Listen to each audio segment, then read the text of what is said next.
Okay, so today's the day that I'm reviewing the new JLB Hood and Stevie Stone collaboration project called Contraband. These two guys are strange music representatives, one coming from St. Louis and the other from Kansas City, Missouri. And Stevie Stone has been a part of strange music since 2011, and JL just recently got signed back in 2017, at least in the beginning of the year. And he also released his debut project at the tail end of last year, which is a very amazing album. I will put the link for that in the description below for anybody that wants to listen to this man on his own. Now, these guys, I did not expect them to go into the studio and make an album like this. This is the hip-hop album of the year for collaboration projects. There has not been a single collaboration project like this in the past few years. Not any dedicated group or duo. Like, if Meth and Red came out with another collaboration project, I would probably have to put that just like right above this, because those guys have been in the game forever and they still bring their A game today. But outside of major duos that mainly do their thing, these guys came into the game and just threw their hat in the ring, and they did phenomenally. This album is definitely one of the most interesting and one of the greatest albums to boss up on.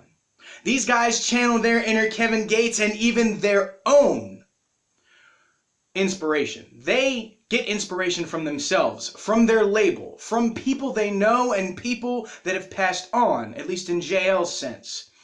His friend, I think his name was Z if I'm not mistaken, had passed some time ago and even dedicated a piece on his debut album to him. So it was very nice to see that even the inspiration from people that have passed on can still carry major weight for you to continue making music, even in the present day. This album starts with one of the most interesting features that I did not expect. The guy, Fresher, who was featured on Eminem's Chloroseptic, the original and the remix, he had a guest verse on here. I was shocked. I thought the guy was just going to be on the hook, but this guy had a verse, and his verse is killer. And JL and Stevie come in and just introduce themselves. This is pretty much them busting through the wall, letting you know that they are here and they are ready to slam through whatever opponent comes their way. A song after this is called Lessons. And Lessons is just, it's almost the switch up. Like, now we're here, we're going to start telling you stories about what we've interacted with in our lives and the experiences we've come across and the lessons we learned. As obvious as that may be in the title, it's a very, very good song to get more personal. Now, they travel into radio-friendly zones, which is not an unfamiliar territory when it comes to anybody in the music industry, but strange music is only mainly put on the radio in the Midwest because that's their homegrown roots. That's where it's more accepted. That's where people know who they are. That's why it's more prevalent there. Now, the last time I heard anyone from strange music on the radio was when Tech Nine had Hood Go Crazy come out, and that was interesting enough because it was a radio-friendly single, and it had people that were dedicated to the radio, like B.O.B. and 2 Chainz. It was really cool. Now, these guys definitely could have put She's So Fly on the radio, but I guess they chose not to. But that's all on them. They have a moderate amount of success when it comes to putting out their music. Stevie and JL both are very popular artists on the label, and even when JL was on his own, they always had a moderate amount of success. They are definitely well known in the underground and a little bit of the mainstream. So it goes from radio-friendly, life lesson telling, hard-hitting introduction with guy that was on an Eminem song to a song that literally sounds like it was grabbed off of someone else's record, and they said, you know what? You did shit on this song. We're going to shit on this song. And I Was Ready is basically the mumble rappers equivalent to what they would be making. And honestly, that wouldn't be too far from awesome in my eyes. Now, I have stated on multiple occasions that mumble rap definitely has some highlights, but in this instance, they definitely show that they can outdo those guys. And obviously they can, because they're lyrically and just technically talented. Another song on here is called Envy. Features a guy named Soliak, if I can at least imagine to pronounce his name properly. I hope that's how you say it, because it's stylized strangely. Anyway, holy cow, the beat on that is killer. It's so dark, evil, and oh my goodness, it's awesome. It's awesome. If you guys want to listen to something that, like I said, this album is the perfect album to boss up with. These guys are the bosses of strange music. Even though they're not CEO or co-founder, like, these guys have that kind of just fire and gumption in them. Now, like I said in the Bones review, I am a very big Tech 9 fan. I give everyone on Strange Music the same kind of love that I would give anyone else, even the pop singers. Just because I don't cover them on here doesn't mean that I don't give them the same amount of love. Mackenzie Nicole was basically groomed from a young age to become the pop star that she is today. And honestly, I don't care if Travis O'Gwen basically had his daughter become a singer just to be used on the label, and that's just her using her talent. She's a very talented singer. And Darian Saffron, Stevie is, like, from what I can tell, best buddies with Darian. And they're very good on a chemistry level. They have a very good chemical balance when it comes to making music together. And I'm kind of shocked he's not on here, but that's probably just something that happened with scheduling or something. I don't know. But everybody on Strange Music gets the same amount of love from me.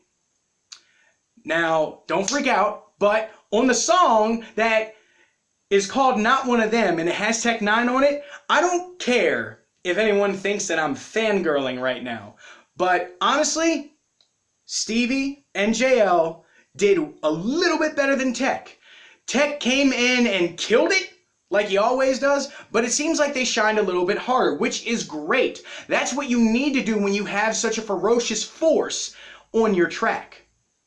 After that is a song called Boss Sauce, which is just a twin back hype song with Stevie and JL going back and forth. Holy cow, the beat on that is like, oh man, it's so good. If you guys want to listen to something that has really good production, listen to this album. The production on this album is killer. Pluto, holy frickin' crap. Pluto is an amazing song, and that has Soliak on it as well. It's basically just starting from the bottom, and you just have aspirations of reaching the stars, and you landed on Pluto. So, yeah, or in other cases, it's Once Upon a Time. Well, it's basically that. Lastly, the very last song I want to cover is Bad Habits with Nave Manjo, I hope I said that right, and Chris Calico. Every single verse on this song is a very vulnerable moment for each artist, and Chris Calico is one of my favorite artists off of Strange Music. He makes some of the most amazing and intricate music that has ever touched your ears. And to see him so vulnerable on this record shows that there is something deep down inside of him. He says that he's been finding it real difficult to find stuff to sing about. That hurts my soul because I really, really enjoy his music. And if this man were to just end up quitting making music, I would be genuinely hurt. But I know that he has the ability to get past his writer's block or his inspiration that's just locked up right now. If there's something that's guarding him from going further, he will be able to get past it. And that, my friends, is what exactly I think on this album. It is amazing. If I had a scale for these, it'd be a 10. This album is amazing. I will not forget about this album at all this year. It's definitely something that stands the test of time when it comes to hip-hop. It's universal, and it's fun. Now, on Friday, I will be reviewing the new Royce da 5'9" album, Book of Ryan. You guys thought I was excited when Pookie Baby came out. Just wait until this album comes out. I'll probably be frolicking as soon as the video starts. So, with that being said, my name is Ethan, otherwise known as Two-Face. This is episode 24 of Claws. It has been a pleasure to review this record, and if anyone wants to listen to this record, the links will be below of JL's debut album and this album. I highly recommend you guys listen to both of them, but listen to this one first. Please. I don't want anyone to overlook this album. This album is so unique and individual. There hasn't been a duo album like this in such a long time. Tune in on Friday when I review Book of Ryan. And I will see everybody on Friday. Peace.